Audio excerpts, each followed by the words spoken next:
السلام علیکم ورحمۃ اللہ وبرکاتہ۔ سورہ بقرہ، قرآن کا تعارف، تھرڈ لیسن۔ نحمدہ ونصلی علی رسولہ الکریم، اما بعد، فاعوذ باللہ من الشیطان الرجیم، بسم اللہ الرحمن الرحیم۔ رب اشرح لی صدری ویسر لی امری واحلل عقدۃ من لسانی یفقہوا قولی۔ اللہم ارنا الحق حقا وارزقنا اتباعہ وارنا الباطل باطلا وارزقنا اجتنابہ، آمین یا رب العالمین۔ الحمدللہ، جیسے کہ ہم قرآن کا تعارف پڑھ رہے تھے 2 کلاس سے، اور آج بھی اسی کا کنٹینیویشن رہے گا۔ پہلی کلاس میں ہم نے پڑھا تھا کہ قرآن کو سمجھ کر پڑھنا کیوں ضروری ہے، پھر اس کے بعد ہم نے پڑھا کہ قرآن کیسے نازل ہوا، کس طرح سے اسے کمپائل کیا گیا، کس طرح سے اس کی تدوین کی گئی، یعنی کس طرح سے اس کو صحابہ کرام کے سامنے اللہ کے رسول صلی اللہ علیہ وسلم نے پڑھ کر سنایا، اور پھر صحابہ کرام نے اس کو کیسے محفوظ کیا، کیسے اس کی حفاظت کی۔ اور ہم نے لاسٹ ٹائم پڑھا تھا، ہلکا سا اس کو ریوائز کر لیتے ہیں کہ اللہ سبحانہ وتعالیٰ نے عربوں ہی کو کیوں چنا اپنے کلام کو نازل کرنے کے لیے، اور عربی زبان ہی کو کیوں منتخب کیا۔ اور ہم نے پڑھا تھا کہ عربی زبان اپنے اندر جو وسعت رکھتی ہے، جو اس کے اندر گہرائی ہے، جو اس کے اندر معنی کی وسعت پائی جاتی ہے، وہ کسی اور زبان میں نہیں ہے۔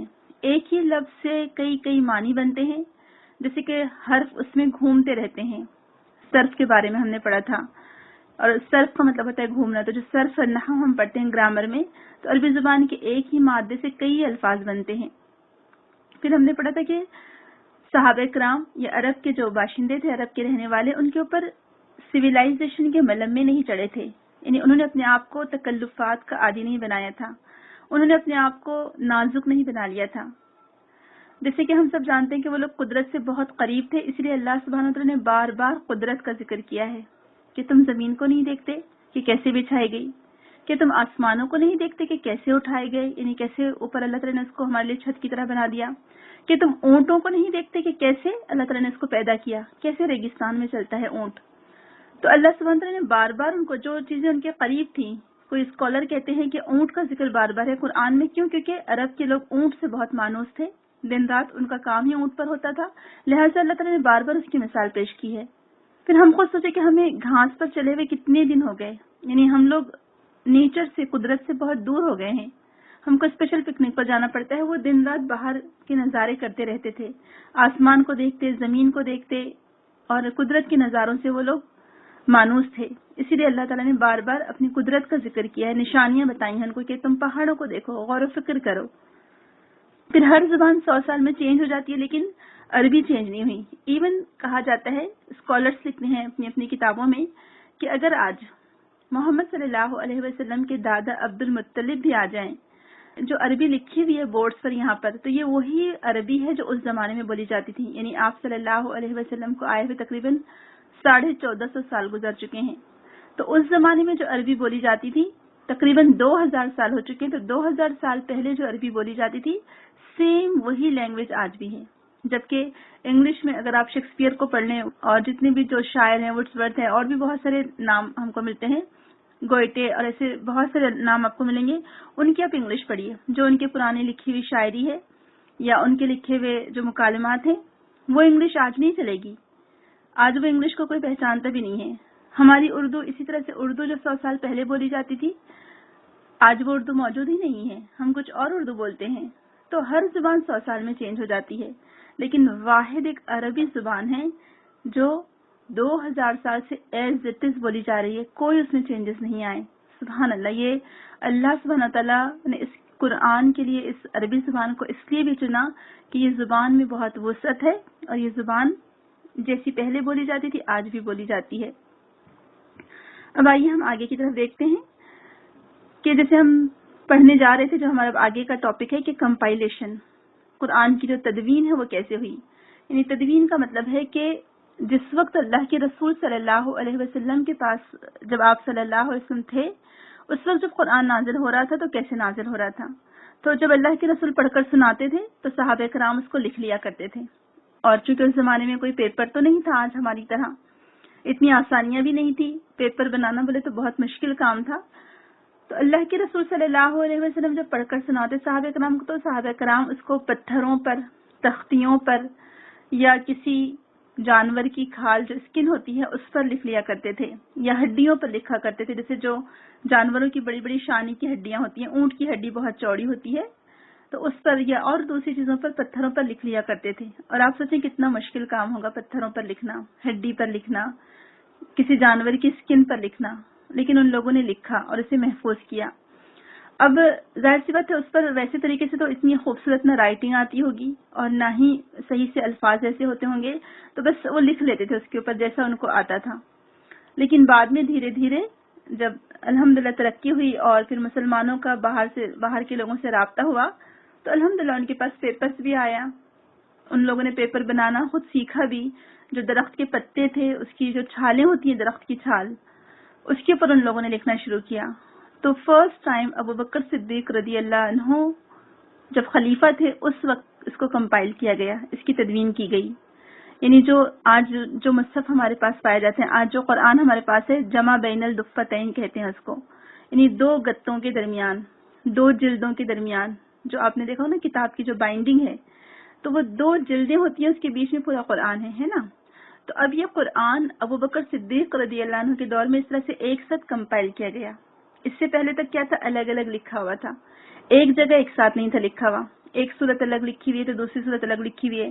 اور چونکہ صورتیں بھی مختلف اوقات میں نازل ہو رہی تھی، آپ کو معلوم ہوگا کہ سورہ بقرہ مدینہ میں نازل ہوئی اور سورہ بقرہ کی جو آخری 2 آیات ہیں وہ مکہ میں نازل ہوئی. جب آپ مکہ میں تھے آپ کو معراج کے موقع پر دی گئی، وہ آسمانوں پر دی گئی، لیکن بعد میں اس کو سورہ بقرہ میں ہی شامل کر دیا گیا. تو یہ جو ترتیب ہے قرآن کی، اس کی جو ترتیب میں اگر آپ دیکھیں گے تو ایک آیت ہے اور پھر آیت جمع ہو کر ایک سورت بنتی ہے، پھر سورتوں کو جمع کیا گیا ہے اور وہ پورا قرآن بن جاتا ہے. تو یہ جو آیت ہے اس کو ایک یونٹ کہتے ہیں، قرآن کا ایک چھوٹا یونٹ آپ اس کو کہہ سکتے ہیں. اور چھوٹی آیت اگر ہم دیکھیں، یعنی قرآن کی کئی آیت آپ کو ملے گی کہ ایک آیت تو اتنی بڑی ہے، بہت زیادہ بڑی، اور کچھ آیت بہت چھوٹی ہیں. اور جیسے نون ہے، قاف ہے، اس کو آیت نہیں کہا گیا. کیوں؟ کیونکہ یہ صرف ایک لیٹر ہے یہ.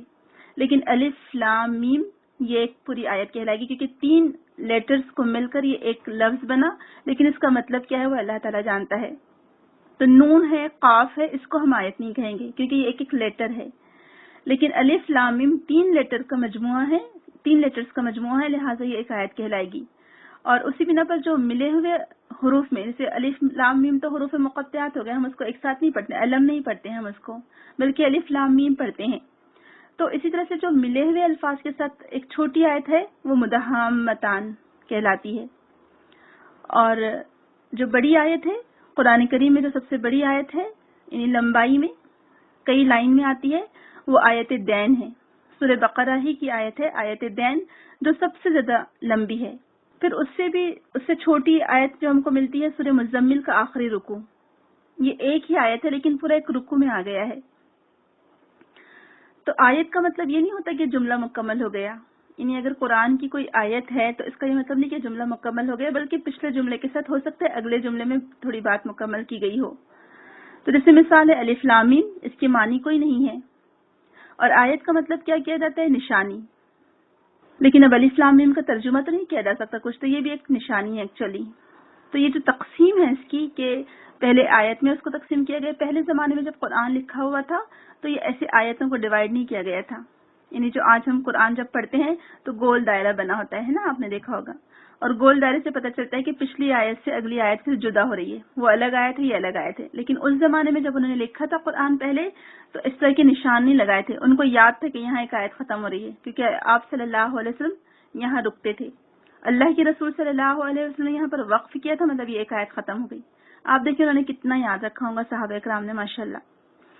تو ایک آیت جو ہے مدہامتان، یہ سب سے چھوٹی آیت ہے، یعنی ملے ہوئے الفاظ میں جس کو ہم ملا کر پڑھتے ہیں. یہ مت سمجھے کہ الف لام میم چھوٹی آیت ہے، الف لام میم بھی چھوٹی آیت ہے، لیکن آپ دیکھیں کہ الف لام میم حروف مقطعات میں آتے ہیں، لیکن پورا ایک ورڈ، ایک لفظ جو بنتا ہے وہ مدہامتان. اور سب سے بڑی آیت آیت دین ہے. پھر آیت الکرسی ہم سب جانتے ہیں، یہ بھی ایک پورا ٹاپک ہے. آیت الکرسی پوری کی پوری ایک ٹاپک کو بیان کرتی ہے، جبکہ وہ ایک ہی آیت ہے، اس میں اللہ تعالیٰ کی کئی صفات بیان ہوئی ہیں ماشاءاللہ. تو یہ کیسے پتہ چلا ہم کو؟ جب نبی کریم صلی اللہ علیہ وسلم بتاتے اور صحابہ کرام اس کو لکھتے تو جب پتہ چلا کہ یہ اس کو ایسے لکھنا ہے. حالانکہ آپ صلی اللہ علیہ وسلم پڑھے لکھے نہیں تھے، لیکن آپ کو معلوم تھا، جیسے آپ پر نازل ہوا آپ کے قلب مبارک پر، آپ نے اس کو ویسے ہی پڑھ کر سنایا.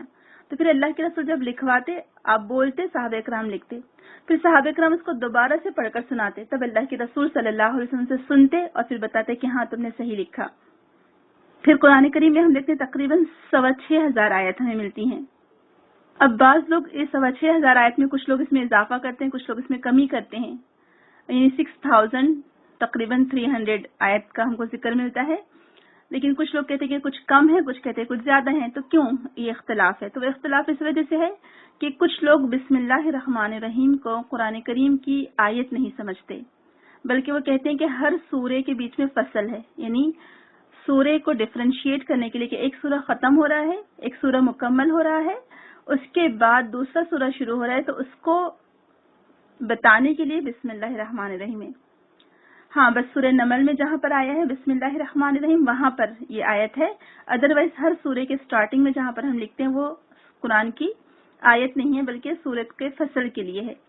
لیکن کچھ لوگ کہتے ہیں کہ نہیں، ہر سورت کے آغاز میں بسم اللہ الرحمن الرحیم لکھا گیا تو اسی سورے کا حصہ ہے وہ، ٹھیک ہے نا. تو اسی بنا پر تھوڑا سا اختلاف ہے، ادروائز دیکھا جائے تو سب ایک ہی بات ہے. پھر سورت کیا ہے؟ سورے کے معنی اگر ہم دیکھیں گے تو اس کو عربی زبان میں اس کے کئی معنی بنتے ہیں. فصیل، شہر پناہ، عمدہ اونٹ، مرتبہ، فضیلت، یہ سارے معنی بنتے ہیں. تو سبحان اللہ، آپ دیکھیں کہ اس کو سورتوں میں ڈیوائڈ کیا گیا ہے، یعنی قرآن کریم کی 114 صورتیں ہیں.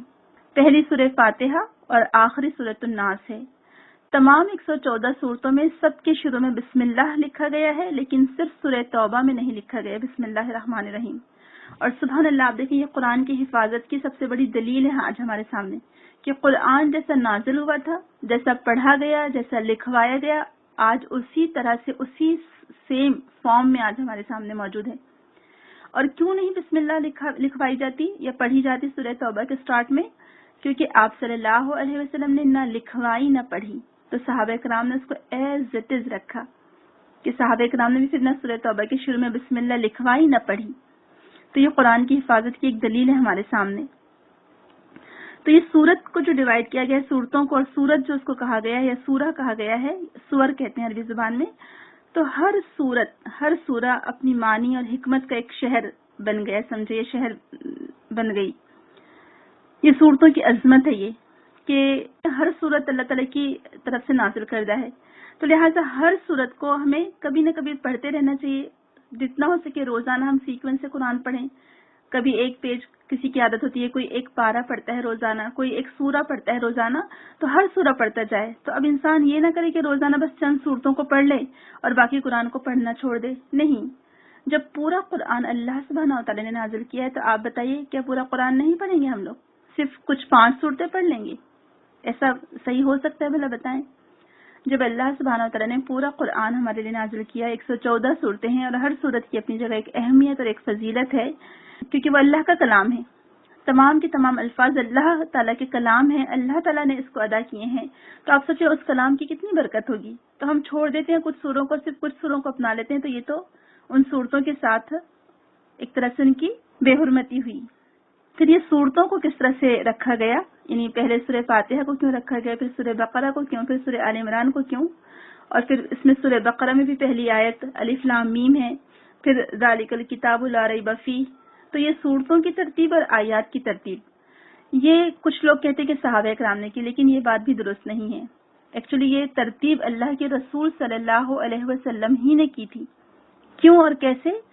ہر سال رمضان میں جبریل امین آتے اور اللہ کے رسول صلی اللہ علیہ وسلم کو قرآن کا دور کرواتے، یعنی قرآن خود پڑھ کر سناتے اور اللہ کے رسول پڑھتے جاتے، جو ابھی تک قرآن نازل ہو چکا تھا. اور جبریل امین ترتیب سے پڑھتے تھے قرآن کو، جیسے نازل ہوا تھا اس کے بعد جس ترتیب سے اس کو رکھنا تھا اسی ترتیب سے پڑھ کر سناتے تھے. اور اللہ کے رسول اس کو ویسے ہی پڑھتے، پھر آپ رمضان میں یا کبھی ویسے ہی صحابہ کرام کو پھر آپ پڑھ کر سناتے. تو پھر یہ ترتیب بھی کس کی طرف سے تھی؟ اللہ سبحانہ تعالیٰ کی طرف سے، اور اس کو توقیفی کہتے ہیں. ٹھیک ہے، توقیفی. ویسے ہم سب جانتے ہیں کہ یہ جو آیت ڈالی گئی ہیں، جو نشان ڈالے گئے ہیں، کہاں ٹھہرنا ہے، یعنی کہاں آیت ختم کرنی ہے، کہاں صورتیں ختم ہو رہی ہیں، تو یہ سب اللہ کی طرف سے ہے. توقیفی ترتیب ہے اس کی، کسی انسان کے ہاتھ کی نہیں ہے. نہ اللہ کے رسول نے وہ ترتیب کی ہے، نہ صحابہ کرام نے کی ہے، بلکہ یہ اللہ سبحانہ و تعالیٰ کی طرف سے ہے. پھر ہم دیکھتے ہیں کہ قرآن کا جو انداز ہے، نہ یہ شعر ہے، نہ یہ شاعرانہ کلام ہے، نہ یہ کوئی کتاب کی طرح کا مضمون ہے. جیسے کتاب میں کیا ہوتا ہے کہ آپ کو ایک فہرست دے دی جاتی ہے کہ فلاں فرسٹ چیپٹر یہ ٹاپک پر ہوگا، سیکنڈ چیپٹر یہ ٹاپک پر ہوگا، تھرڈ چیپٹر یہ ٹاپک پر ہوگا، اور پھر اس چیپٹر میں اسی ٹاپک کے تحت بات کی جاتی ہے. جبکہ قرآن میں آپ دیکھتے ہیں کہ ایسا نہیں ہے. ابھی آپ سورہ بقرہ میں اگر آپ موسیٰ علیہ السلام کا قصہ پڑھ رہے تھے تو اچانک وہ قصہ ختم ہو جائے گا اور کفار مکہ کے بارے میں بات آ جائے گی، یا یہود کے بارے میں کوئی بات آ جائے گی، یا منافقین کے بارے میں کوئی بات آ جائے گی. پھر آپ آگے بڑھتے ہیں، سورہ آل عمران میں آتے ہیں تو کبھی وہاں پر نصارہ سے اللہ سبحانہ تعالیٰ مخاطب ہے، پھر ان سے مخاطب ہوتے تھے، اچانک اللہ تعالیٰ کا رخ محمد صلی اللہ علیہ وسلم کی طرف ہو جاتا ہے. پھر محمد صلی اللہ علیہ وسلم سے مخاطب ہوتے ہوتے اللہ سبحانہ تعالیٰ کا رخ فوراً اہل کتاب کی طرف ہو جاتا ہے، اور پھر وہاں کوئی دوسرے نبی کا قصہ آ جاتا ہے. تو اس لیے قرآن انسان کے ذہن کے مطابق ہے کہ انسان کا ذہن، اس کی سوچ بھی ایسے ہی ہے. نہ یہ کوئی انسانوں کی لکھی ہوئی کتاب کی طرح ہے، نہ ہی یہ شاعری ہے، نہ کسی کا دیوان ہے. جیسے مثال موسیٰ علیہ السلام کا قصہ ابھی آپ پڑھ رہے تھے، کہیں اور آ جاتا ہے. پھر جنت کا ذکر کوئی ایک جگہ نہیں ہے، بلکہ مختلف جگہ مختلف اوقات میں جنت اور جہنم کا ذکر ہے. تو ایکچولی قرآن ہمیں سکھانے کے لیے آیا ہے، تعلیم کے لیے آیا ہے. اب ہم دیکھتے ہیں کہ قرآن کی جو حفاظت ہوئی وہ کس طرح سے ہوئی. اور یہ نازل تو ہو چکا تھا پوری طرح، اور جب صحابہ کرام کے زمانے میں کیوں نہیں لکھا گیا؟ کیونکہ لوگ کہتے کہ اچھا جو مستشرقین ہیں، اور مستشرقین ان لوگوں کو کہتے ہیں جو نان مسلمس ہوتے ہیں اور اسلام کے بارے میں ریسرچ کر کے کچھ لکھتے ہیں. اور ٹھیک ہے، انہوں نے 80% یا 70% یا بعض مستشرقین نے 50% صحیح لکھا ہے، حقیقت بیان کی ہے، لیکن کہیں نہ کہیں انہوں نے تعصب یعنی اپنی دشمنی نکالی ہے، تعصب کا اظہار کیا ہے. تو وہ کہتے ہیں کہ نہیں، جو تمہارے رسول کے زمانے میں قرآن نازل ہوا تھا وہ تو کچھ اور تھا، نعوذ باللہ، اور اس کو بعد میں ابوبکر صدیق نے یا عثمان رضی اللہ عنہ نے چینج کروا دیا. تو ایکچولی مستشرقین کا پروپیگنڈا ہے. وہ یہ بات ثابت کرنا چاہتے ہیں کہ دیکھا آپ لوگوں کا قرآن چینج ہو گیا، لیکن الحمدللہ ہم سب جانتے ہیں کہ اس کی حفاظت کا ذمہ اللہ سبحانہ و تعالیٰ نے لیا، اور اللہ سبحانہ و تعالیٰ ہی اس کی حفاظت کرنے والے. قیامت تک اس میں کوئی تبدیلی نہیں ہو سکتی. ہاں، لوگ اس کی تحریفات میں لگے رہیں گے، اس کے معنی کی تعویل میں پڑے رہیں گے، لیکن اس کے الفاظ میں، اس کے معنی میں کوئی چینجز نہیں آ سکتے، کیونکہ اللہ تعالیٰ نے اس کی حفاظت کا ذمہ لیا ہے. اور صحابہ کرام نے اس کی حفاظت ایسے کی کہ انہوں نے آپ صلی اللہ علیہ وسلم نے جو بتایا تھا وہ بھی اس کو محفوظ رکھا، اور بعد میں ان لوگوں نے عربی کے اشعار، مقولے، جو کہاوتیں ہوتی ہیں، یا آپ نے سنا ہوگا جو ہم لوگ اردو میں استعمال کرتے ہیں نا، کہاوتیں ہی کہیں گے میرے خیال سے. تو عرب لوگوں نے، خود امام شافعی کے بارے میں آتا ہے کہ انہوں نے قرآن کی تفسیر کو محفوظ کرنے کے لیے تقریباً 10,000 اشعار یاد کیے، 10,000 عربی کے مقولے یاد کیے جو اس زمانے میں بولے جاتے تھے، اور وہ کن معنوں میں استعمال ہوتے تھے وہ الفاظ، تو کہ قرآن کی تفسیر کے لیے، قرآن کے معنوں کے لیے ان سے مدد لی جا سکے کہ اس زمانے میں وہ الفاظ کن معنوں میں استعمال ہوتے تھے.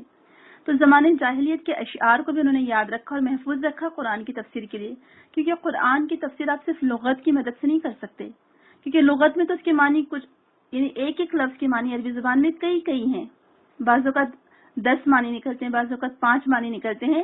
تو ان تمام، اس زمانے میں وہ لفظ کن کن معنوں میں استعمال ہوتا تھا، انہوں نے اس کو محفوظ رکھنے کے لیے تمام کی تمام اشعار یاد کر لیے تھے، تاکہ قرآن میں کوئی تبدیلی، قرآن کے معنوں میں بھی کوئی تبدیلی نہ ہو سکے. تو اب کیا ہوا کہ الحمدللہ یہ جو توقیفی تھی اس کی ترتیب، یعنی اس کی آیات بھی توقیفی ہے. جبریل امین ہر رمضان میں آتے، اللہ کے رسول کو پڑھاتے، اور پھر اللہ کے رسول صلی اللہ علیہ وسلم صحابہ اکرام کو سناتے. اور آخری رمضان میں جس سال اللہ کے رسول صلی اللہ علیہ وسلم نے آخری رمضان گزارا اور اس کے بعد آپ کی وفات ہو گئی، اس رمضان میں جبریل امین 2 مرتبہ آئے قرآن کا دورہ کروانے کے لیے، اور پھر انہوں نے پورا قرآن اس ترتیب سے پڑھا. پھر اللہ کے رسول صلی اللہ علیہ وسلم اس کو نمازوں میں اس ترتیب سے پڑھتے تھے، تو صحابہ اکرام سمجھ جاتے کہ اچھا اس سورت کی ترتیب ایسی ہے. اور کیا ہو رہا تھا، قرآن چونکہ اللہ کے رسول صلی اللہ علیہ وسلم ابھی حیات تھے اور وحی کا سلسلہ شروع تھا، تو اس لیے قرآن ابھی نازل ہو رہا تھا، تو اس کو ایک جگہ لکھا نہیں جا سکتا تھا، کیونکہ اگر لکھ لیتے تو پھر اور مشکل ہوتی. تو صحابہ کرام مختلف چیزوں پر اپنے پاس لکھ کر رکھ رہے تھے، لیکن ایک سرکاری کاپی کہہ سکتے ہیں آپ جس کو، یعنی اللہ کے رسول صلی اللہ علیہ وسلم کی طرف سے آتھورائزڈ کاپی ابھی تیار نہیں ہوئی تھی. کیوں؟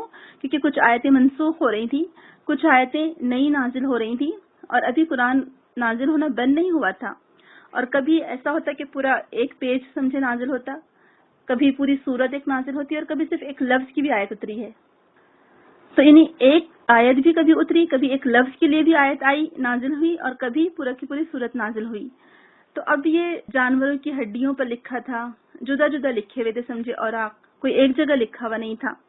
تو جب ابو بکر صدیق رضی اللہ عنہ کا دور آیا، جب ابو بکر صدیق رضی اللہ عنہ خلیفہ بنے، تو آپ کو معلوم ہوا کہ بہت فتنے اٹھ کھڑے ہوئے، ہر طرف سے فتنے، ارتداد، یعنی لوگ اسلام سے خارج ہونے لگے. کچھ لوگوں نے زکوٰۃ دینے سے انکار کر دیا، اور 2 مختلف جگہوں پر جھوٹے نبوت کے دعوے دار کھڑے ہو گئے جو بہت پاورفل تھے، بہت زیادہ ان کی یعنی ساکھ تھی یا ان کا ہولڈ تھا. تو اب ان کے خلاف جنگ کے لیے ابو بکر صدیق رضی اللہ عنہ نے صحابہ کرام کو بھیجا. مختلف محاذ پر جنگ لڑنی پڑ رہی تھی. اب اتنے سب طرف جنگ لڑنی پڑ رہی تھی تو ایسا ہوا کہ بہت سارے لوگ اس جنگ میں شہید ہو گئے. جنگ یمامہ اس کو کہا جاتا ہے. تو اس جنگ میں بہت سارے صحابہ کرام شہید ہو گئے جو کہ حافظ قرآن تھے. ایک روایت کے مطابق 300 سے زیادہ صحابہ کرام شہید ہوئے اس میں، اور ایک روایت کے مطابق اس سے کچھ کم یا اس سے کچھ زیادہ. تو بہرحال جب اتنے سارے صحابہ کرام شہید ہو گئے تو عمر رضی اللہ عنہ کو فکر لاحق ہوئی کہ ایسا نہ ہو کہ صحابہ کرام کے دلوں میں جو قرآن جمع ہے اور اتنے تیزی سے یہ لوگ شہید ہو گئے ہیں تو کہیں قرآن ختم نہ ہو جائے، یا پھر اگر ان کو یاد نہیں رہے گا تو اتنی جلدی دوسرے لوگ کیسے یاد کریں گے. تو ان کو یہ فکر لاحق ہوئی. انہوں نے ابوبکر صدیق رضی اللہ عنہ کو آ کر مشورہ دیا کہ اتنے لوگ شہید ہو رہے ہیں، کیوں نہ ہم قرآن کو ایک جگہ لکھ کر رکھ لیں، یعنی سرکاری کاپی. یعنی ابھی تک کیا تھا، صحابہ کرام کے پاس اب پرائیویٹلی اپنی اپنی کاپیز تھی، اپنے اپنے نسخے تھے، اپنے اپنے پاس انہوں نے لکھ کر رکھا تھا. جیسے عائشہ رضی اللہ عنہ کا ذاتی نسخہ تھا، ان کے پاس قرآن لکھا ہوا موجود تھا. عبداللہ بن مسعود رضی اللہ عنہ ان کے پاس لکھا ہوا قرآن موجود تھا. خود عمر رضی اللہ عنہ ان کے پاس لکھا ہوا قرآن ان کا موجود تھا، لیکن ایک سرکاری کاپی نہیں تھی. تو پھر ابو بکر صدیق رضی اللہ عنہ کو عمر رضی اللہ عنہ نے مشورہ دیا کہ ہم قرآن کو ایک جگہ لکھ کر یعنی گورنمنٹ کے انڈر لکھوا کر رکھ لیتے ہیں. پہلے تو ابو بکر صدیق رضی اللہ عنہ نہیں مانے، کہنے لگے جو کام اللہ کے رسول صلی اللہ علیہ وسلم نے نہیں کیا ہے اسے ہم کیوں کریں. پھر ابو بکر صدیق رضی اللہ عنہ خود کہتے ہیں کہ عمر مجھے بار بار کہتے رہے یہاں تک کہ مجھے شرح صدر ہو گیا. شرح صدر کا مطلب ہے کہ دل میں اللہ تعالیٰ کی طرف سے اطمینان آ جانا، یعنی اس کام کے لیے راضی ہو جانا. تو وہ کہتے کہ مجھے شرح صدر ہو گیا اور میں نے اس بات کی اجازت دے دی، اور خود عمر رضی اللہ عنہ ہی کو اس کا ذمہ دار قرار دے دی کہ ٹھیک ہے آپ اس کو جمع کریں. تو آپ صلی اللہ علیہ وسلم کے زمانے میں یہ کتاب کی شکل میں نہیں تھا، مختلف تختیوں پر ہڈیوں پر جمع تھا. جمع بین الدفتین یعنی 2 جلدوں کے درمیان ابو بکر صدیق رضی اللہ عنہ کے دور میں ہوا. پھر ایسا ہوا کہ ایک کمیٹی بنائی گئی اور اس کمیٹی میں زید بن ثابت رضی اللہ عنہ ان کو ہیڈ بنایا گیا. پہلے عمر رضی اللہ عنہ کو اس کی ذمہ داری دی گئی کہ ہر کوئی آپ کے پاس آ کر قرآن سنائے جو اس کے پاس لکھا ہوا ہے، جو اللہ کے رسول کے زمانے میں اس نے لکھا تھا. اور پھر وہ آ کر گواہی دے، اپنے ساتھ ایک گواہ بھی لائے کہ میں نے اللہ کے رسول کو ان کی زندگی میں میرے پاس کا لکھا ہوا یہ قرآن پڑھ کر سنایا تھا اور اللہ کے رسول نے اس پر کوئی اعتراض نہیں کیا تھا، یعنی میرے پاس صحیح لکھا ہوا ہے. اور پھر وہ گواہ بھی ساتھ میں لائے کہ ہاں میرے ساتھ اس وقت یہ فلاں فلاں صحابی موجود تھے. تو یہ طریقہ اختیار کیا گیا. اور آپ کو تو معلوم ہے کہ عمر رضی اللہ عنہ بہت زیادہ ماشاءاللہ اسٹرانگ تھے، ان سے ہر کوئی بہت ڈرتا تھا. یعنی عمر رضی اللہ عنہ کا رعب اور دبدبہ اتنا تھا کہ نہ ان کے سامنے کوئی جھوٹ بول سکتا تھا اور ان کی آنکھوں میں آنکھیں ڈال کر بھی کوئی بات نہیں کر سکتا تھا، اتنا ڈرتے تھے سب ان سے، ایون بڑے بڑے صحابہ کرام بھی رضی اللہ عنہ. تو پھر عمر رضی اللہ عنہ مسجد نبوی میں بیٹھ گئے.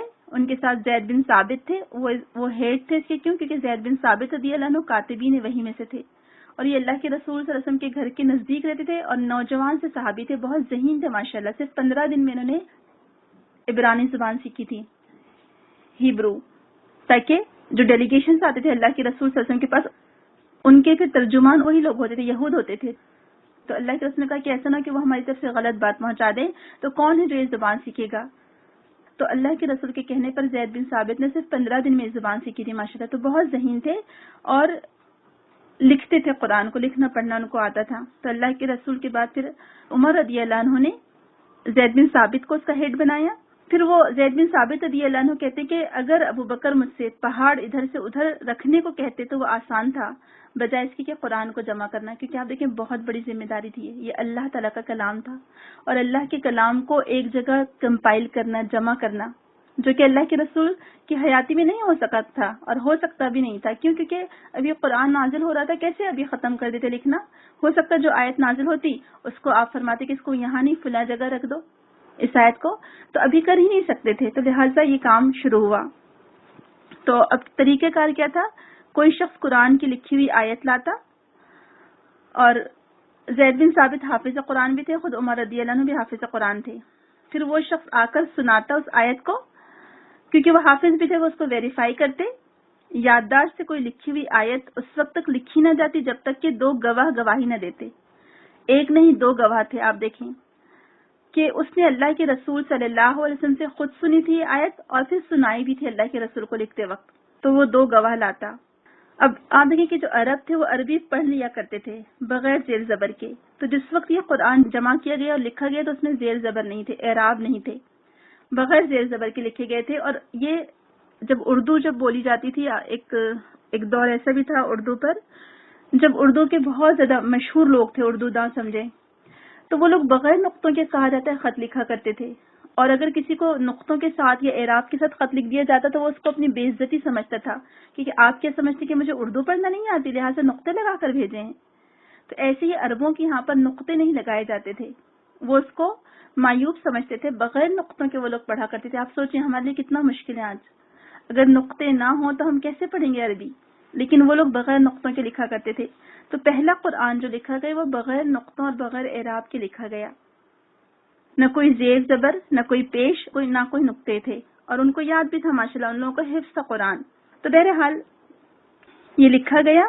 اور پھر ایک جمع بین الدفتین، یعنی پہلی بار ایسا ہوا کہ ایک گتے دو گتوں کے درمیان، یعنی ایک جلد ایک طرف اور ایک دوسری جلد دوسری طرف. اور یہ بہت لمبا قرآن تھا، کیونکہ آپ دیکھیں پیپر اتنا باریک نہیں تھا. یہ پتوں پر، جیسے پتوں کے پیپر بنائے جاتے ہیں درخت کے پتوں کے، اس کا پیپر تھا. یہ بہت موٹا پیپر تھا.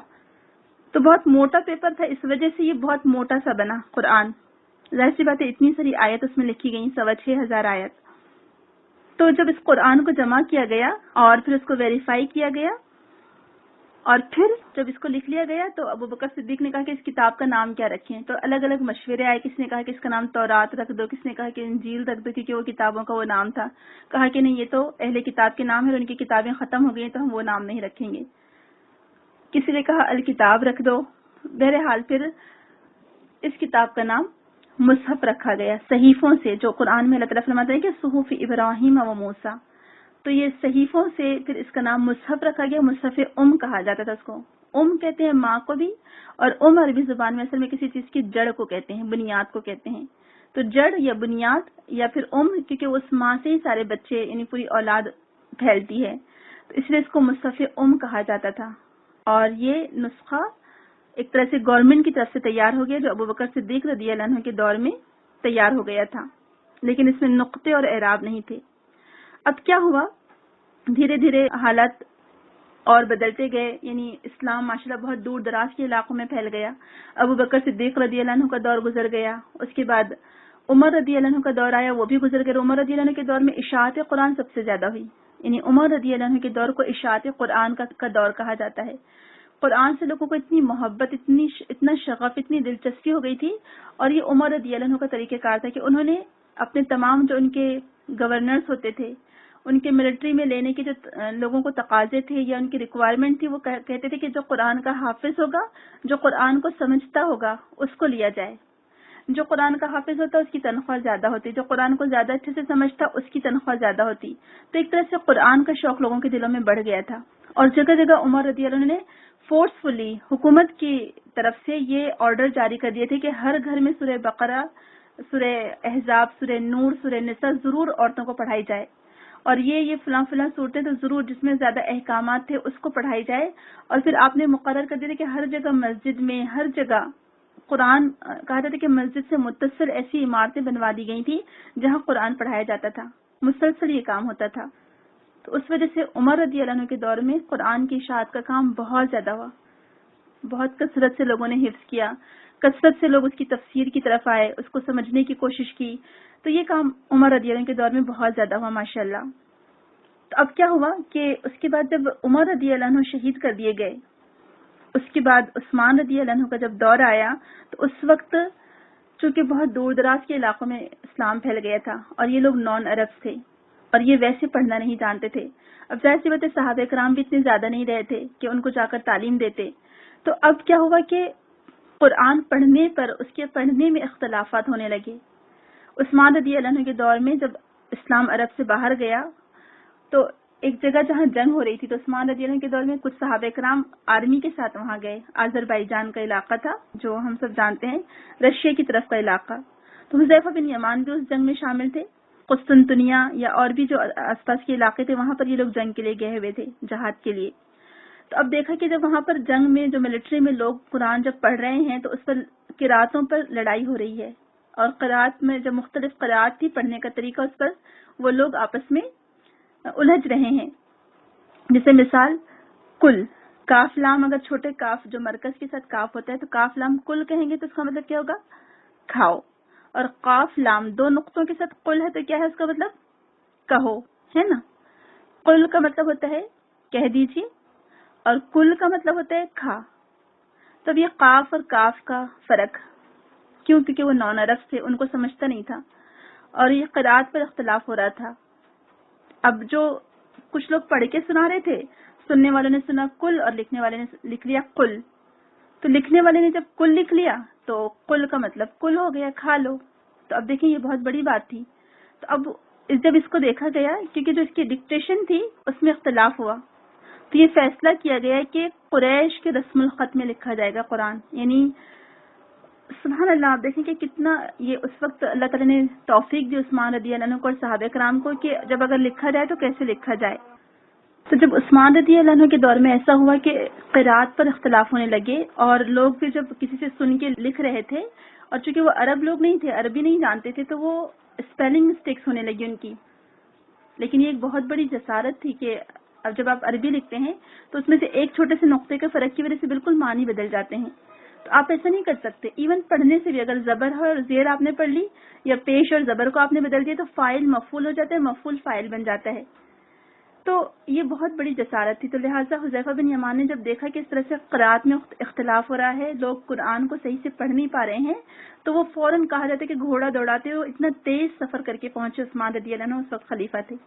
جب وہ مدینہ پہنچے تو عثمان رضی اللہ عنہ کا رات کا وقت تھا, آرام کا وقت تھا, لیکن انہوں نے کہا کہ ابھی جگائیے امیر المومنین کو, مجھے بہت ضروری بات کرنی ہے. اور بہت دور سے اتنے تھکے تھکائے آئے تھے سفر سے, لیکن فوراً انہوں نے ملاقات کی. عثمان رضی اللہ عنہ نے جب ان سے ملاقات کی تو حذیفہ بن یمان نے کہا کہ اے امیر المومنین, امت کو ایک قرات پر جمع کریے ورنہ قرآن محفوظ نہیں رہے گا اور یہ امت میں اختلافات بڑھتے جائیں گے اور امت لڑ پڑے گی آپس میں یہ قرآن کی وجہ سے. تو پھر اس کے بعد جیسے ہی صبح ہوئی فوراً ایک میٹنگ بلائی گئی, تمام صحابہ کرام جو اس وقت موجود تھے سب کو جمع کیا گیا اور پھر سب سے یہ بات رکھی گئی کہ کیا کیا جائے. تو پھر انہوں نے کہا کہ جو ہمارے پاس نسخہ لکھا ہوا ہے ابو بکر صدیق کے دور کا لکھا ہوا نسخہ, اس نسخے کی کاپیز کرواتے ہیں اور ایک اسٹینڈرڈ ٹیکسٹ کے ذریعے اس پر لکھواتے ہیں, اس کو لکھواتے ہیں. اب کس کے طریقے پر لکھوا رہے, چونکہ اللہ کے رسول صلی اللہ علیہ وسلم قریش کے قبیلے سے تعلق رکھتے تھے تو قریش کے قبیلے کی جو بول چال کی عربی تھی اس طریقے پر لکھا جائے گا. اور کیوں آپ دیکھیں اس کی اہمیت ہے, کیونکہ ہر جیسے جو حیدرآباد کے لوگ ہیں, آپ دیکھیں کہ حیدرآباد کے لوگ کینچی کو خینچی کہتے ہیں, لیکن ہر کوئی سمجھ جائے گا جب وہ بولیں گے خینچی, لیکن لکھا کیسے جائے گا, قینچی ہی لکھا جائے گا. اسی طرح سے اور بہت سارے لوگ کہا جاتا ہے کہ پنجابی میں, مجھے تو پہلے نہیں معلوم تھا, کچھ دن پہلے ہی معلوم ہے کہ پنجابی میں چاقو کو وہ لوگ کاچو کہتے ہیں. یعنی آپ کتنا بھی کہیں زبان ان کی پلٹتی نہیں ہے, وہ کاچو ہی کہیں گے. تو ایسے بہت سارے الفاظ ہیں جو ہمارے ہندوستان میں بھی بولے جاتے ہیں کہ کچھ جگہوں پر کچھ الفاظ کو الٹ دیا جاتا ہے, لیکن اس کو سمجھنے والا سمجھ لیتا ہے کہ اس کا مطلب یہ ہے. تو بہرحال کہا گیا کہ اب کیسے لکھوایا جائے, تو کہا گیا کہ قریش کے ڈائلیکٹ پر لکھوایا جائے, یعنی قریش کے رسم الخط, یعنی جو لکھنے کا طریقہ ہے, جو ٹیکسٹ ہے وہ کس طریقے پر لکھا جائے گا, وہ قریش کے رسم الخط پر لکھا جائے گا. تو اس میں کیا گنجائش ہے, جو آج یعنی تمام قرات, جو سبا قرات کے بارے میں آتا ہے کہ یہ جب جبریل امین اس کو لے کر نازل ہوئے تھے تو اس وقت سہولت رکھی گئی تھی کہ اگر کسی کی زبان نہیں الٹتی ہے تو وہ اس کو تھوڑا سا اوپر نیچے پڑھ لے, لیکن اس سے معنی میں تبدیلی نہ ہو. لیکن اس سے کیا ہو رہا تھا, بعد میں دھیرے دھیرے اب لوگوں کو جب نہیں معلوم ہوگا تو وہ اس میں بہت ساری تبدیلیاں کر لیں گے. جب عرب تک تھا تو ٹھیک تھا, لیکن باہر کے لوگوں کو تو اس طرح سے نہیں معلوم ہوگا, تو کوئی ایک اسٹینڈرڈ ٹیکسٹ چاہیے تھا. تو اب جیسے عربی میں اگر آپ مصحف اٹھا کر دیکھیں, آپ اپنے پاس کا مصحف کھول کر دیکھیں, اور میری آپ لوگوں سے ریکویسٹ ہے کہ آپ لوگ جو عربی کا مصحف ہے وہی فالو کریں.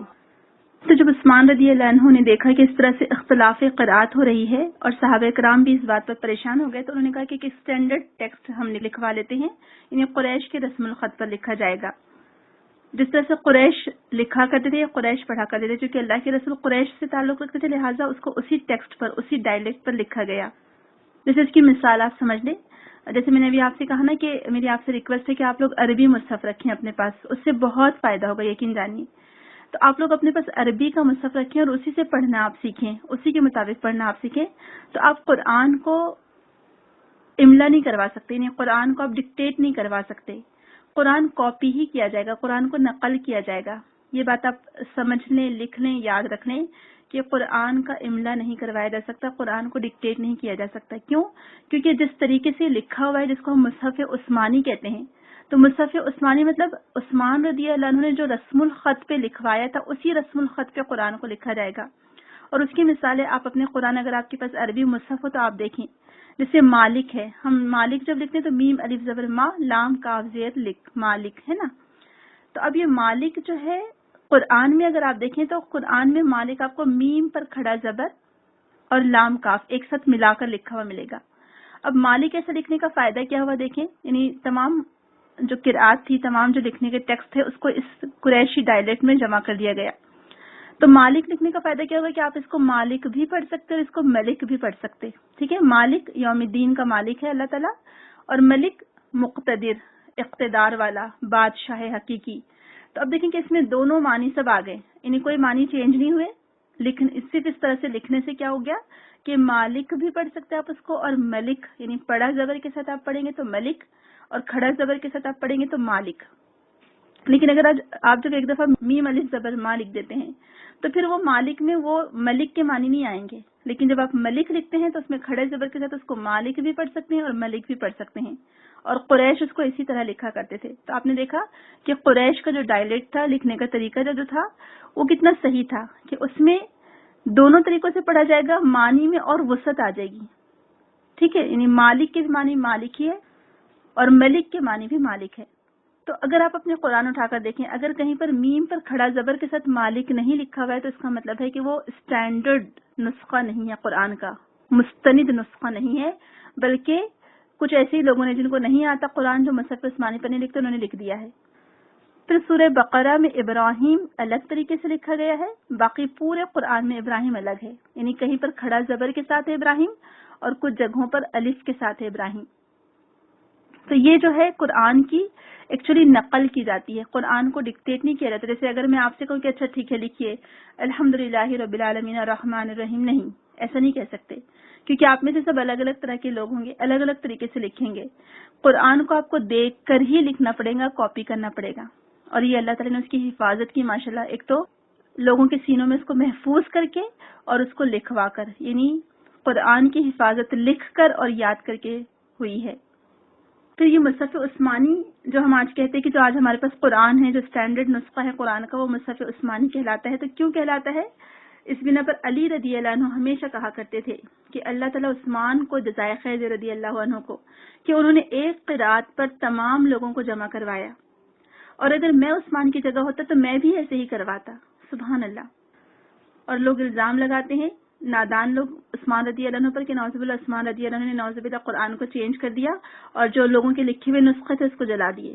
تو اب دیکھیں عثمان رضی اللہ عنہ نے کیا کیا، جب یہ کمیٹی بنی، اور اب اس کمیٹی میں پھر زید بن ثابت تھے ماشاءاللہ، عبداللہ بن زبیر تھے، زید بن ثابت، سعید بن عاص رضی اللہ عنہ اور حارث بن ہشام، یہ 4 لوگوں پر مشتمل ایک کمیٹی بنی، اور اس کمیٹی نے آپس میں ڈیسائیڈ کیا کہ جب بھی لکھنے میں کچھ اختلاف ہوگا یہ لوگ لکھیں گے ایک اسٹینڈرڈ ٹیکسٹ کے مطابق، اور جہاں پر بھی اختلاف ہوگا تو جو اس وقت اکابرین صحابہ تھے، جو بڑے بڑے صحابہ کرام تھے، ان سے پوچھیں گے، ان سے رائے لیں گے، اور جو اس میں قریشی صحابہ تھے ان سے خاص طور سے رائے لی جائے گی اور اس قریش کے طریقے پر لکھا جائے گا۔ جیسے ہم لوگ کہتے ہیں کہ ایک اسٹینڈرڈ ٹائم، گھڑیاں اپنی اپنی ٹائم پر کر لو، ہے نا، یا آپ کسی دوسرے ملک میں جاتے ہیں تو آپ وہاں کے حساب سے اسٹینڈرڈ ٹائم کے حساب سے گھڑی چیک کر لیتے ہیں اپنی اور چینج کر لیتے ہیں اپنا ٹائم۔ جو گرین وچ ٹائم ہے، ایک اسٹینڈرڈ ٹائم جو ورلڈ وائڈ چلتا ہے، تو وہ ٹائم سب لوگ اس حساب سے اپنے ٹائم کو مینیج کرتے ہیں، جس کو کہیں جانا ہو، دوسرے ممالک میں جانا ہو۔ پھر یہ تو ہم کہتے ہیں نا جیسے کہ اچھا اپنی اسپیلنگ چیک کر لو۔ اب اسپیلنگ میں آپ دیکھیں کہ کیا ہوتا ہے کہ کچھ لکھنے والے کچھ اور لکھتے ہیں، اور کچھ لوگ اسی اسپیلنگ یعنی اسی ورڈ کو کچھ اور اسپیلنگ کے ساتھ لکھتے ہیں. لیکن جو قرآن تھا وہ قریش کے رسم الخط پر لکھوایا گیا. قریش جو زبان بولتے تھے اور جیسا لکھتے تھے اس ٹیکسٹ پر اس کو لکھوایا گیا, اسی طرح سے اس کو لکھوایا گیا تاکہ اس میں کوئی گنجائش باقی نہ رہے کسی اور کی طرف سے. جیسے الگ الگ خطوں کی الگ الگ لکھنے کی ہوتی ہے, مطلب جو رسم الخط ہوتا ہے الگ الگ ہوتا ہے. جیسے میں نے ابھی آپ سے کہا تھا قینچی, کچھ لوگ اس کو بولتے ہیں قینچی ہے لیکن وہ کینچی ہے.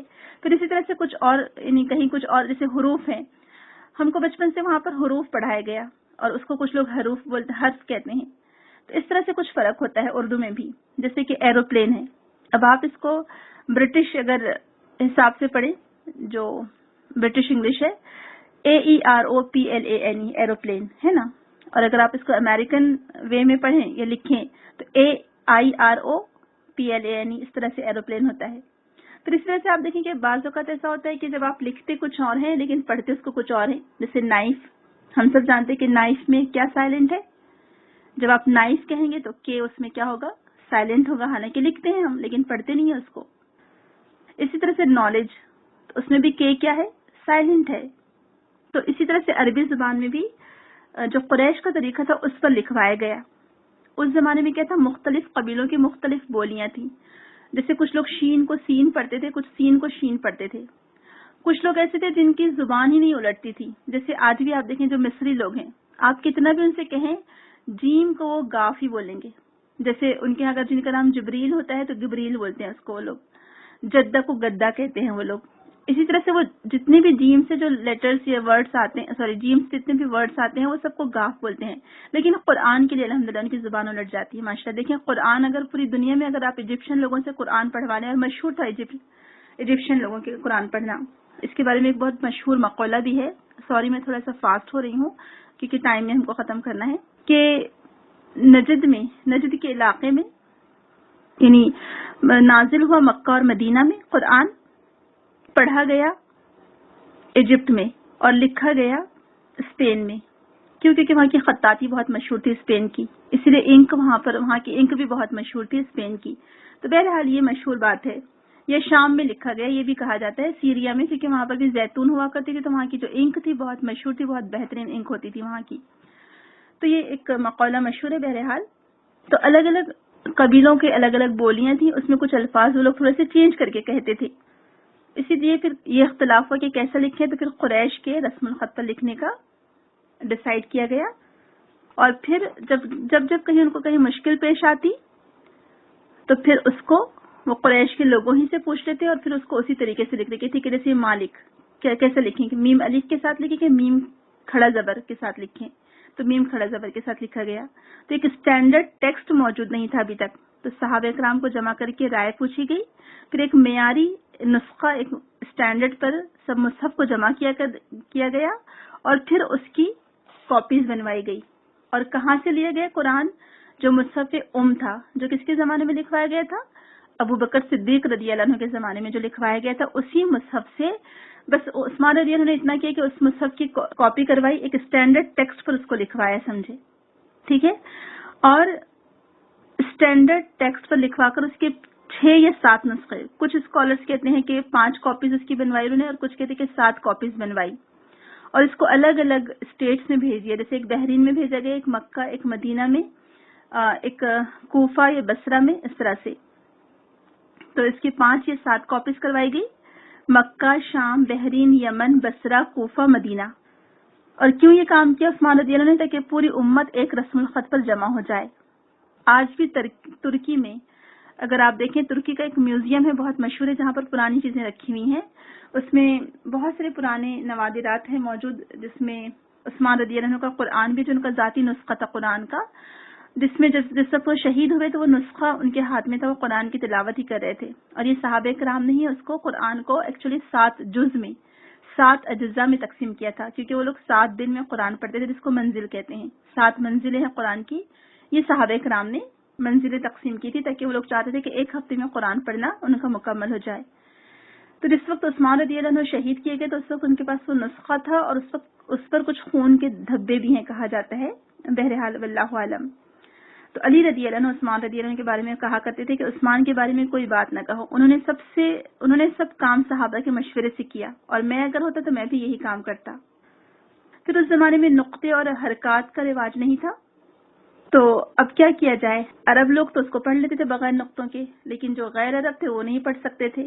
اور جیسے آج بھی آپ دیکھیں کہ اگر کسی نے سمجھے قرآن، کوئی استاد سے اگر نہیں پڑھا انگلش، مطلب مثال کے طور پر اگر ہم نے اسکول میں انگلش نہیں پڑھی تھی، تو اب جیسے منٹ ہے، تو منٹ کیسے لکھا جاتا ہے ہم سب جانتے ہیں اس کی اسپیلنگ، تب اس کو کوئی پڑھنے والے مائنیوٹ بھی پڑھ سکتے ہیں، ہے نا، آئی آتا ہے اس میں۔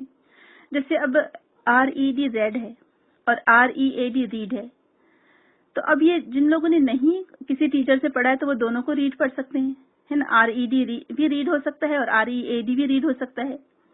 تو اب اہل عرب تو سمجھتے تھے کہ کہاں نقطے ہیں اور کہاں اعراب ہیں، کہاں زیر ہے، کہاں زبر ہے، کہاں پیش ہے، کہاں حرکات ہیں، لیکن جو غیر عرب تھے، جو نان عرب تھے، وہ نہیں سمجھتے تھے۔ اجمی لوگوں کو پرابلم ہونے لگا، جو عام طور پر سن کر، یعنی جب سن کر آپ پڑھتے ہیں تو پھر صحیح آپ کو پڑھنا آتا ہے، لیکن اگر آپ نے بغیر سنے خود سے پڑھ رہے ہیں آپ، تو اس میں آپ غلطی کر سکتے ہیں۔ تو اب اس کے لیے پھر کیا کیا جائے؟ تو پھر عثمان رضی اللہ عنہ نے قاری بھی بھیجے، یعنی انہوں نے صرف یہ نہیں کیا کہ نسخے لکھوا دیے اور نسخے بھیج دیے، بلکہ انہوں نے ان نسخوں کے ساتھ اس کو پڑھانے کے لیے قاری بھی بھیجے۔ پھر جگہ جگہ وہ قاری گئے اور ان قاریوں نے قرآن پڑھانا شروع کیا۔ تو قرآن کو نقل کرنا ہوتا ہے، اپنی طرف سے آپ اس کو ڈکٹیٹ نہیں کروا سکتے۔ پھر اب کیا ہوا کہ جب قاری بھی بھیجے گئے تو پھر پڑھانے والے بھی موجود تھے ماشاءاللہ، اور ایک نسخہ، اسٹینڈرڈ نسخہ بھی موجود تھا، اس لیے لوگوں نے پھر اس پر سے دیکھ کر کاپیز کروائی۔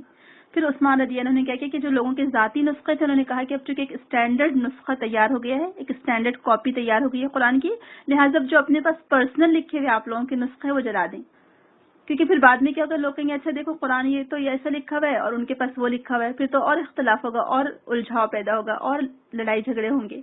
تو عثمان رضی اللہ نے بہت اچھا کام کیا کہ جو ذاتی نسخے تھے لوگوں کے خود کے لکھے ہوئے پرانے زمانے کے، اور ان کے اپنے قبیلے کے ٹیکسٹ پر لکھے ہوئے تھے وہ نسخے، تو انہوں نے کہا کہ پھر یہ اختلاف اور پیدا ہونے کی بات ہے، لہٰذا جو اپنے اپنے ذاتی نسخے ہیں وہ جلا دیے جائیں۔ تو اس پر مستشرقین بہت واویلا مچاتے ہیں اور کہتے کہ دیکھا عثمان نے سب نسخے جلا دیے اور خود اپنا لکھوایا ہوا قرآن رکھ دیا۔ تو یہ عثمان رضی اللہ عنہ نے خود سے نہیں لکھوایا تھا قرآن، یہ وہی قرآن تھا جو ابوبکر صدیق کے دور میں لکھا گیا تھا۔ اس قرآن کی بس کاپیز کی گئی اور اس کا جو لکھنے کا طریقہ تھا اس کو قریش کے ڈائلیکٹ پر لکھا گیا، سمجھا، قریش کے رسم الخط پر لکھا گیا، بس اتنا ہی کروایا عثمان رضی اللہ عنہ نے۔ تو اسی لیے عثمان رضی اللہ عنہ کو ہم جامع القرآن نہیں کہہ سکتے، جامع قراءۃ القرآن کہہ سکتے ہیں، کہ عثمان رضی اللہ عنہ نے ایک قراءت پر سب کو جمع کروایا، یعنی ایک جیسے قراءت، جو پہلے مختلف قراءتیں تھیں عثمان رضی اللہ عنہ نے بس اتنا کیا کہ ان سب کو ایک قراءت پر جمع کر دیا اور اس میں وہ قراءت کا طریقہ باقی رکھا، یعنی دوسری طریقے سے بھی اس کو پڑھا جا سکتا ہے۔ تو پھر اب کیا ہوا کہ دھیرے دھیرے اور بھی حالت، یعنی جو ہے مسلمان آگے پھیلتے گئے، بڑھتے گئے، اب پھر اس کو نقطوں اور اعراب کی ضرورت پڑی۔ جو اجمی لوگ تھے وہ بغیر اعراب اور نقطوں کے پڑھ نہیں سکتے تھے، وہ غلط پڑھ رہے تھے اس کو۔ تو پھر علی رضی اللہ عنہ کے کہنے پر، جو علی رضی اللہ عنہ کے بہت مشہور اسٹوڈنٹ تھے، ابو الاسود دولی، حسن بصری، یحییٰ بن یامر، یہ تین مشہور اسٹوڈنٹ تھے، لیکن ابو الاسود دولی نے خاص طور سے اس کے اوپر زیر، زبر اور پیش ڈالے تاکہ لوگ، جو اجمی لوگ ہیں، اس کو صحیح طریقے سے پڑھ سکیں قرآن کو، اس میں وہ پڑھنے میں کوئی غلطی نہ کریں۔ تو یہ بعد میں اس طرح سے نقطے ڈالے گئے، اور یہ بات غلط ہے جو کہا جاتا ہے کہ حجاج بن یوسف نے نقطے لگوائے تھے۔ کوئی اوتھینٹک روایت سے بات ثابت نہیں ہوتی، اور ویسے بھی حجاج بن یوسف کو تو فرصت ہی نہیں تھی حکومت کے کاموں سے، بھلا وہ یہ کام کہاں کرواتا۔ تو بہرحال یہ جو صحیح بات ہمیں پتہ چلتی ہے، یہ ابو الاسود دولی نے نقطے لگوائے تھے اور اعراب ڈلوائے تھے، جو علی رضی اللہ عنہ کے بہت مشہور اسٹوڈنٹ تھے۔ پھر پہلے زمانے میں 7 حزب میں اس کو تقسیم کیا گیا تھا، یعنی 7 احزاب، 7 منزلیں کہتے ہیں اس کو، جو صحابہ کرام نے تقسیم کروائی تھی۔ تو وہ 7 دن میں وہ 7 منزلیں پڑھ دیا کرتے تھے۔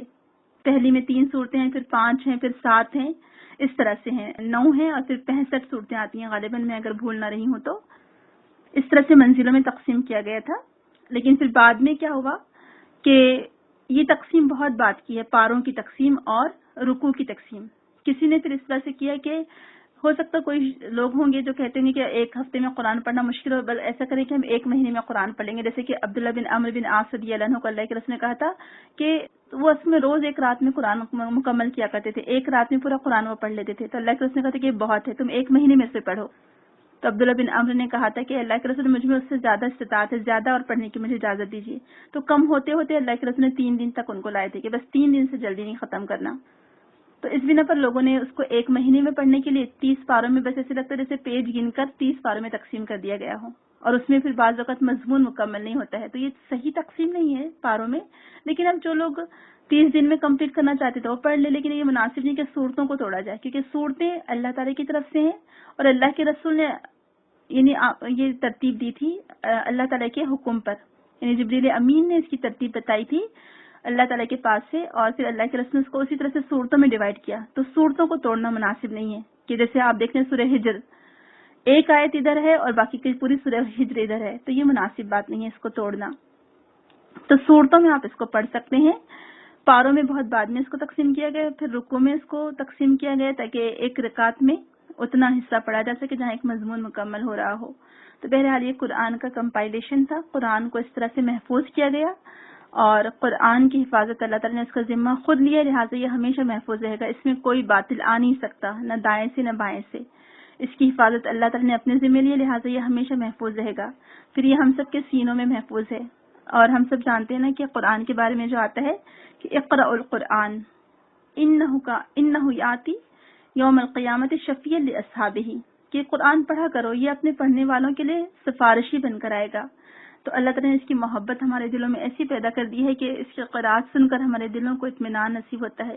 اس کی قرآت کر کے ہمارے دلوں کو ایک طرح سے پاور مل جاتا ہے، جیسے خون سپلائی ہوتا ہے نا دل سے، تو قرآن سے ایسے خون سپلائی ہوتا ہے جسم میں ہمارے. ایک آکسیجن ہے ہمارے لیے اللہ تعالیٰ کی کتاب، یہ اللہ کا کلام ہے.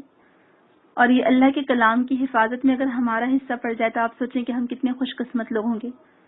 جو صحابہ کرام نے اس کو کمپائل کیا، اس کو لکھا اپنے ہاتھوں سے، اس کو یاد کیا، حفظ کیا، اس کے معنی کو محفوظ رکھا، اس کو اسی ترتیب سے لکھوایا جیسے کہ اللہ کے رسول نے اس کو کہا تھا. تو آپ دیکھیں ان کا حصہ اس میں پڑ گیا. اور یہ اس کو کون لے کر اترے تھے؟ لوح محفوظ سے اللہ تعالیٰ کے جو پسندیدہ فرشتے تھے جن کو کرام بررہ کہا جاتا ہے، بہت ہی معزز کاتب اس کو لے کر اترے ہیں. معزز کاتب نے اس کو لکھا ہے.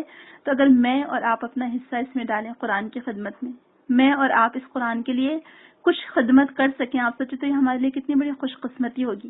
اور ہم اپنا حصہ کیسے ڈال سکتے ہیں؟ اس کو پڑھ کر، اس کو سمجھ کر، اس پر عمل کر کے، اس کو آگے پہنچا کے. اور کبھی کوشش کریں اپنے ہاتھ سے ایک آیت تو لکھ کر دیکھیں.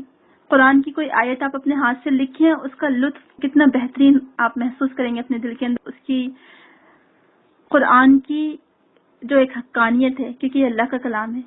تو وہ لوگ تو تختیوں پر لکھتے تھے، لکڑیوں پر لکھتے تھے اور پتھروں پر لکھتے تھے. ہم اپنے کاپی پر، اپنے صفحے پر نہیں لکھ سکتے قرآن کی ایک آیت، اور یہ ہمارا لکھا ہوا ہمیشہ کام میں آئے گا. اور تو اب یہ جو سورہ بقرہ کی تفسیر شروع کر رہے ہیں الحمدللہ، اب آپ اس میں جو اپنے نوٹس بنائیں گے، جو آپ اپنا اسائنمنٹ کمپلیٹ کریں گے، جو آپ کی ورک شیٹ ہے، وہ ورک شیٹ میں جب آپ لکھیں گے قرآن کی تفسیر، تو یقین جانیں کہ یہ آپ کی اس قرآن کے لیے خدمت ہوگی. آپ کا یہ لکھا ہوا ہمیشہ محفوظ رہ جائے گا. اور یہی لکھا ہوا، اس کا اجر آپ کو آخرت میں اللہ تعالیٰ آپ کے اعمال نامے میں، آپ کے وزن میں اضافہ ہوگا. یہ آپ کا لکھا ہوا تولا جائے گا اس دن. اور قرآن کو سمجھ کر لکھنا پڑھنا، اس سے بڑھ کر سعادت اور خوش قسمتی کی بات کیا ہو سکتی ہے بھلا. اور آپ دیکھیں اللہ تعالیٰ نے اس کے لیے ہمیں چن لیا ہے، مجھے اور آپ کو. حالانکہ ہم اس قابل نہیں تھے، لیکن اللہ تعالیٰ نے ہمیں چنا. اللہ تعالیٰ نے کچھ دیکھا ہمارے اندر، اللہ تعالیٰ ہمارے ساتھ بھلائی کا ارادہ کرنا چاہتا ہے، اس لیے اللہ تعالیٰ نے ہمیں چنا اس راہ کے لیے. تو جو لوگ بھی یہ پڑھ رہے ہیں، سن رہے ہیں، سنا رہے ہیں، لکھ رہے ہیں، لکھوا رہے ہیں، اپنے دوستوں کو، اپنے رشتہ داروں کو آگے بھیج رہے ہیں، یہ سب اس میں شامل ہے الحمدللہ. تو آپ کی یہ کوشش رائے گا نہیں جائے گی. کل قیامت کے دن آپ کی یہی کوشش، اس کا لکھنا، سننا، سنانا، پڑھنا، پڑھانا، اس کا ٹیسٹ دینا، اس کی ورک شیٹ کمپلیٹ کرنا، یہ سب قیامت کے دن آپ کے اعمال نامے میں نیکیوں میں اضافے کا سبب بنے گی انشاءاللہ. اللہ تعالیٰ اس کے ذریعے سے ہم سب کے درجات کو بلند کرے گا انشاءاللہ. ہمیں امید ہے اللہ سبحانہ وتعالیٰ سے کہ ہم اس کی کتاب کی طرف آئے ہیں، ہم اس کی کتاب کو پڑھنے اور سمجھنے کی کوشش کر رہے ہیں، تو اللہ تعالیٰ ضرور اس کتاب کے ذریعے سے ہمارے درجات کو بلند فرمائے گا. اور قبر میں یہ قرآن ہمارا ساتھی ہوگا. جب ہم اس کو اچھے سے لکھیں گے، پڑھیں گے، سمجھیں گے، تو یہ قرآن میں ہمارے لیے مانوسیت کا سبب بنے گا، انس کا ذریعہ بنے گا. یہ قرآن، یہ پھر ہمارے لیے حجت ثابت ہوگا. یہ ہمارے حق میں گواہی دے گا یہ قرآن کہ اللہ تعالیٰ یہ سورہ بقرہ پڑھتے تھے، اللہ تعالیٰ انہیں بخش دے. سورہ بقرہ ہماری طرف سے حجت کرے گی، ہماری طرف سے اللہ تعالیٰ سے آرگیو کرے گی کہ اللہ تعالیٰ سے بخش دیجیے. یہ بقرہ پڑھا کرتے تھے، یہ لکھتے بھی تھے، یہ سنتے بھی تھے، یہ سمجھتے بھی تھے. تو اللہ کرے کہ یہ دونوں صورتیں زہراوین ہمارے لیے بادلوں کا سایہ بنے قیامت کے دن اور ہمارے حق میں گواہی دینے والی بنے انشاءاللہ. اللہ تعالیٰ ہمارا حامی و ناصر ہو. انشاءاللہ ہم لوگ اگلے ہفتے سے سورہ بقرہ کا آغاز کریں گے. اللہ تعالیٰ ہمیں توفیق دے کہ ہم اس کو اچھی طرح سے سمجھ سکیں، اس کو اپنے عمل میں ڈھال سکیں اور اسے دوسروں تک پہنچا سکیں. آمین. سبحانک اللہم و بحمدک نشہد ان لا الہ الا انت نستغفرک و نتوب الیک. السلام علیکم ورحمۃ اللہ وبرکاتہ.